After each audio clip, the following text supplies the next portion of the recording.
Hello students, welcome to वायु learning. आज की क्लास में हम एक बहुत ही इंपॉर्टेंट टॉपिक पढ़ने जा रहे हैं जो है मेंस्ट्रुअल साइकिल। ये topic competitive point of view से भी और board exam point of view से, दोनों ही पॉइंट ऑफ व्यू से टॉपिक बहुत ज़्यादा इंपॉर्टेंट है। तो स्टार्ट करते हैं। अगर हम बात करें मेंस्ट्रुअल साइकिल, तो ये मेंस्ट्रुअल साइकिल है क्या? अगर हम ह्यूमन फीमेल्स की बात करें तो इनकी बॉडी में इनका जो रिप्रोडक्टिव ट्रैक्ट है उसके अंदर कुछ साइक्लिक चेंजेस आने लगते हैं जो उनकी बॉडी को फर्टिलाइजेशन के लिए प्रिपेयर करते हैं, प्रेगनेंसी के लिए प्रिपेयर करते हैं। इसमें कुछ हार्मोन्स का सिक्रीशन होता है, रिप्रोडक्टिव ट्रैक्ट में चेंजेस आते हैं। तो इस तरह के ये जो साइक्लिक चेंजेस आते हैं इसको हम बोलते हैं मेंस्ट्रुअल साइकिल। और आपको पता होगा कि जो मेंस्ट्रुअल साइकिल है ह्यूमन फीमेल्स के अंदर, ये प्यूबर्टी के टाइम पे स्टार्ट होते हैं। और इसको हम क्या बोलते हैं, यानी जब एक मेंस्ट्रुअल साइकिल स्टार्ट होती है, स्टार्ट ऑफ मेंस्ट्रुएशन, इसको हम क्या बोलते हैं? मीनार्क। ये सब हमें पता है। ओके, अब हम इसमें डिफरेंट जो फेजेस हैं उसके बारे में पढ़ेंगे। ओके, सो मेंस्ट्रुअल साइकिल में सबसे पहली जो फेज़ आती है वो आती है मेंस्ट्रुएशन फेज़। दूसरी फेज़ जो आती है वो होती है फॉलिकुलर फेज़ और प्रोलिफरेटिव फेज़। तीसरी फेज़ जो आती है इसको हम बोलते हैं ओव्यूलेटरी फेज़। और चौथी फेज़ जो आती है इसको हम बोलते हैं लूटियल फेज़ और सिक्रीटरी फेज़। तो बात करेंगे सबसे पहले मेंस्ट्रुएशन फेज़ की। ओके, तो जो मेंस्ट्रुएशन फेज़ है सबसे पहले हमें याद रखना है कि ये कितने डेज़ की है। जो 1 to 5 तक जो डेज़ हैं इनके बीच में ये मेंस्ट्रुएशन फेज़ होगी। बेसिकली इस फेज़ में क्या होगा? ब्लड सिक्रीशन होगा, यानी मेंसेस होगा यहाँ पे। क्यों होगा? क्योंकि यह जो यूट्रस है, यूट्रस के अंदर एंडोमेट्रियम जो है वो ब्रेक हो जाएगी। तो एंडोमेट्रियम जब ब्रेक होगी तो उसमें से ब्लड का फ्लो होगा। तो मेंस्ट्रुएशन फेज में 1 to 5 डेज तक क्या होगा? ब्लड फ्लो होगा। अगर हम हार्मोन लेवल पे बात करें, ओवरियन हार्मोन में, तो यहाँ पर ईस्ट्रोजन जो ब्लू कलर की लाइन से रिप्रेजेंट कर रहे हैं हम, और प्रोजेस्टेरॉन जो रेड कलर की लाइन से रिप्रेजेंट कर रहे हैं, इन दोनों का लेवल यहाँ पर बिल्कुल ही अभी नॉर्मल है, इंक्रीज़ नहीं हुआ। उसके बाद ओवरियन इवेंट्स में यहाँ पर फॉलिकल अभी डेवलपमेंट स्टार्ट नहीं हुआ है। तो एंटीरियर पिट्यूटरी से FSH जो है वो यहाँ पे रिलीज़ होगा और फिर उसके बाद फॉलिकल्स का डेवलपमेंट स्टार्ट होगा। तो मेंस्ट्रुएशन फेज में क्या होगा? 1 to 5 डेज़ की ये होती है। इसमें यूट्रस के अंदर जो एंडोमेट्रियम होती है वो ब्रेक हो जाती है और जिसकी वजह से ब्लड फ्लो होता है। ये हमें ध्यान रखना है। ओके, सेकेंड फेज आती है फॉलिकुलर फेज, और जिसको हम बोलते हैं प्रोलिफरेटिव फेज। अब नाम से समझ में आ रहा है फॉलिकुलर फेज, यानी यहाँ पर क्या होगा? फॉलिकल्स का डेवलपमेंट होगा। कौन करवाएगा? FSH करवाएगा। तो जैसे जैसे हम देख रहे हैं ये, अच्छा, इसका जो ड्यूरेशन है 5th to 14th डे तक के अंदर ये जो फेज़ रहेगी। जैसे हमारी मेंस्ट्रुएशन फेज थी 1 to 5 डे की, नेक्स्ट 5 to 14 डे तक जो रहेगी वो रहेगी फॉलिकुलर फेज। क्या होगा? फॉलिकल्स का डेवलपमेंट।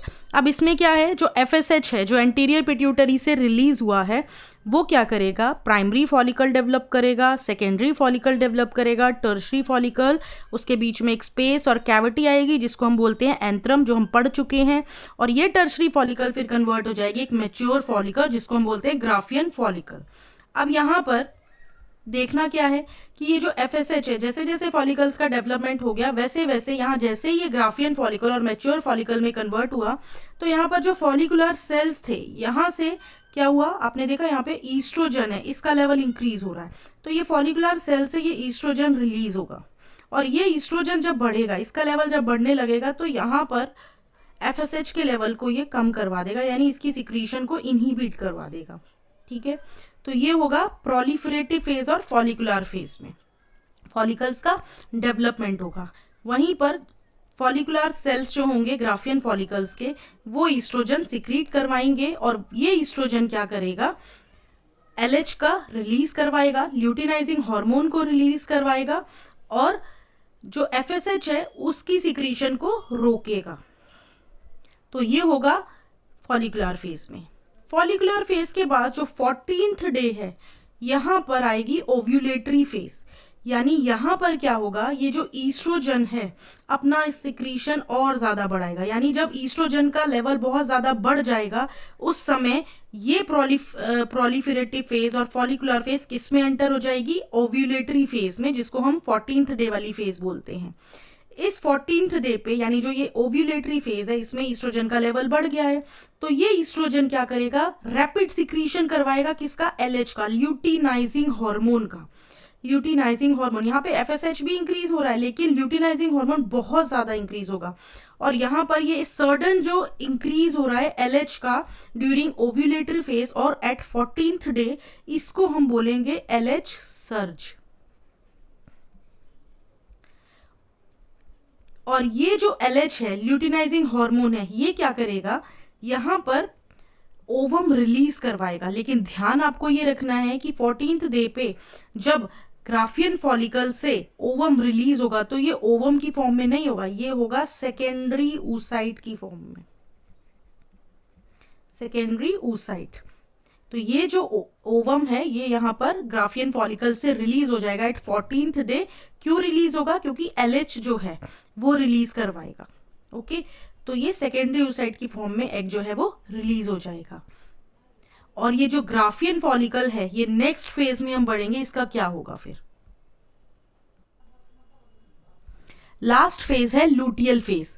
अब ये जो लूटियल फेज है ये कहां से कहां तक होगी, 15 से 28 डेज तक जो फेज चलती है उसको हम बोलते हैं लूटियल फेज। अब इसको लूटियल फेज क्यों बोलते हैं वो हम देखते हैं। एक्चुअली में ये जो ग्राफियन फॉलिकल थी इसको एस्ट्रोजन ने रप्चर करवा दिया और ये किसमें कन्वर्ट हो गई, ये कन्वर्ट हो गई कॉर्पस लूटियम में। और इस कॉर्पस लूटियम की वजह से हम इस फेज को बोलते हैं लूटियल फेज और सिक्रीटरी फेज।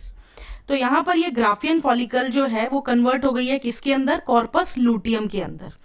अब यहाँ पर हमें ध्यान क्या रखना है कि जो लेवल होगा ईस्ट्रोजन का वो यहाँ पर हम देख रहे हैं ब्लू कलर की लाइन डिक्रीज हो रहा है और रेड कलर की लाइन यहाँ पे इंक्रीज हो रही है। यानी यहाँ पर जो प्रोजेस्टेरॉन है उसका लेवल जो है वो इंक्रीज होगा। तो लूटियल फेज में क्या होगा, प्रोजेस्टेरॉन का सिक्रीशन बढ़ जाएगा, ईस्ट्रोजन का सिक्रीशन कम हो जाएगा। ये प्रोजेस्टेरॉन क्या करेगा, हम अगर ऊपर पिट्यूटरी हार्मोन्स देखें तो LH और FSH दोनों का ही सिक्रीशन यहाँ पर कम कर देगा। ओके, अगर फर्टिलाइजेशन होता है तो ये कॉर्पस लूटियम परसिस्ट करेगा और एंडोमेट्रियम जो है वो रहेगी और आगे डेवलपमेंट स्टार्ट होगा, राइट। अगर फर्टिलाइजेशन नहीं होता तो ये कॉर्पस लूटियम डीजनरेट कर जाएगा, एंडोमेट्रियम जो है वो फिर से डीजनरेट करेगी और नेक्स्ट साइकिल जो होगी वो स्टार्ट हो जाएगी। तो ये सारे इवेंट्स जो होंगे ये सिक्रीटरी फेज और लूटियल फेज में होंगे। सो मेंस्ट्रुअल साइकिल में हमने क्या क्या देखा। सबसे पहले तो मेंस्ट्रुअल साइकिल क्या होती है कि फीमेल प्राइमेट्स की अगर हम बात करें तो उनके रिप्रोडक्टिव ट्रैक्ट में कुछ साइक्लिक चेंजेस होते हैं जो उनको फर्टिलाइजेशन के लिए और प्रेगनेंसी के लिए प्रिपेयर करते हैं और यही सब मिलकर बनती है एक मेंस्ट्रुअल साइकिल। फर्स्ट मेंस्ट्रुएशन जो है वो ह्यूमन फीमेल्स में प्यूबर्टी के टाइम पे आता है जिसको हम क्या बोलते हैं, मीनाक। और जो एंड ऑफ मेंस्ट्रुएशन होता है इसको हम बोलते हैं मीनोपॉज, जो लगभग 48 ईयर्स पे जो है एक मेंस्ट्रुएशन स्टॉप हो जाती है। मेंस्ट्रुअल साइकिल जो है वो 4 फेजेस में डिवाइड है। फर्स्ट जो है वो मेंस्ट्रुअल फेज है जो लगभग 3 to 5 डेज की होती है। इसमें क्या होगा, एंडोमेट्रियम ब्रेक हो जाएगी और फिर वहां से क्या होगा, ब्लड का फ्लो होगा। फिर अगर मेंस्ट्रुएशन जो है वो सिर्फ कब होगी, यानी जो ये 3 to 5 डेज की मेंस्ट्रुएशनल फेज है ये कब होती है, जब एक ओवम में ओवम फर्टिलाइज नहीं होता है। अगर फर्टिलाइजेशन हो गया है तो इसका मतलब मेंस्ट्रुएशन नहीं होगा, इसका मतलब क्या है, ये एक प्रेगनेंसी का साइन है। और दूसरा रीजन ये भी हो सकता है कि अगर मेंस्ट्रुएशन नहीं हो रहा तो कई बार कुछ डिजीज वगैरह जो है वो भी हो सकती है। नेक्स्ट मेंस्ट्रुअल फेज के बाद जो नेक्स्ट फेज आती है वो है फॉलिकुलर फेज। ये जो 5 to 14 डेज तक की जो फेज थी वो थी फॉलिकुलर फेज। लगभग 10 to 12 डेज की फेज होती है ये। इसमें क्या होता है, FSH-RF follicular stimulating releasing factor क्या करता है, FSH का सिक्रीशन एंटीरियर पिट्यूटरी से बढ़ा देता है और हमें पता है ये FSH क्या करेगा, प्राइमरी फॉलिकल को एक मैच्योर ग्राफियन फॉलिकल्स में जो है वो कन्वर्ट करेगा, यानी फॉलिकल्स का डेवलपमेंट होता जाएगा। अब जब ग्राफियन फॉलिकल का डेवलपमेंट हो गया तो फिर फॉलिकुलर सेल्स जो होंगे इसके ग्राफियन फॉलिकल के, ये क्या करेंगे, ये ईस्ट्रोजन को सिक्रीट कराएंगे, जो क्या करेगा, एंडोमेट्रियम को तो रीजनरेट करवाएगा ही करवाएगा, इसके साथ में ईस्ट्रोजन FSH का सिक्रीशन इनहिबिट करने की कोशिश करेगा और स्टिमुलेट करवाएगा किसको, LH को, ल्यूटिनाइजिंग हार्मोन को। जब हाई लेवल ऑफ ईस्ट्रोजन आ जाएगा तो वो ओव्यूलेटरी फेज जो है उसके अंदर एंटर हो जाएगा, यानी 14th डे में एंटर हो जाएगा। अब यहां पर जो ये रैपिड सिक्रीशन होगा एकदम से LH का, इसको हम बोलेंगे LH सर्ज। और ये LH क्या करेगा, ग्राफियन फॉलिकल का रप्चर करवा देगा और ओवम को रिलीज करवा देगा in the form of secondary oocyte, यानी यहां पर जो ओवम है और एग है वो सेकेंडरी oocyte स्टेज में रहेगा 14th डे पे। नेक्स्ट फेज जो आएगी वो होगी लूटियल फेज, जिसमें जो कहां तक होती है, 15 to 28 डे तक होती है। इसके अंदर क्या होगा, ये जो ग्राफियन फॉलिकल थी ये किसमें कन्वर्ट हो जाएगी, कॉर्पस लूटियम में, और इसी वजह से इसको हम बोलते हैं लूटियल फेज। ये कॉर्पस लूटियम अपना साइज इंक्रीज कर लेगा और क्या करेगा, प्रोजेस्टेरॉन को सिक्रीट कराएगा। प्रोजेस्टेरॉन क्या करेगा, अगर फर्टिलाइजेशन होगा तो कॉर्पस लूटियम जो है वो परसिस्ट करेगा और एंडोमेट्रियम को मेंटेन करके रखेगा। अगर फर्टिलाइजेशन नहीं होगा तो कॉर्पस लूटियम डीजनरेट कर जाएगा और एंडोमेट्रियम भी डीजनरेट करेगी और फिर एक नेक्स्ट साइकिल शुरू हो जाएगी। इसके साथ में प्रोजेस्टेरॉन क्या करेगा, FSH और LH इन दोनों के लेवल को भी डिक्रीज करेगा। तो ये थी मेंस्ट्रुअल साइकिल। अगर आपको वीडियो पसंद आए तो लाइक कर दीजिए, शेयर कर दीजिए और सब्सक्राइब कर दीजिए।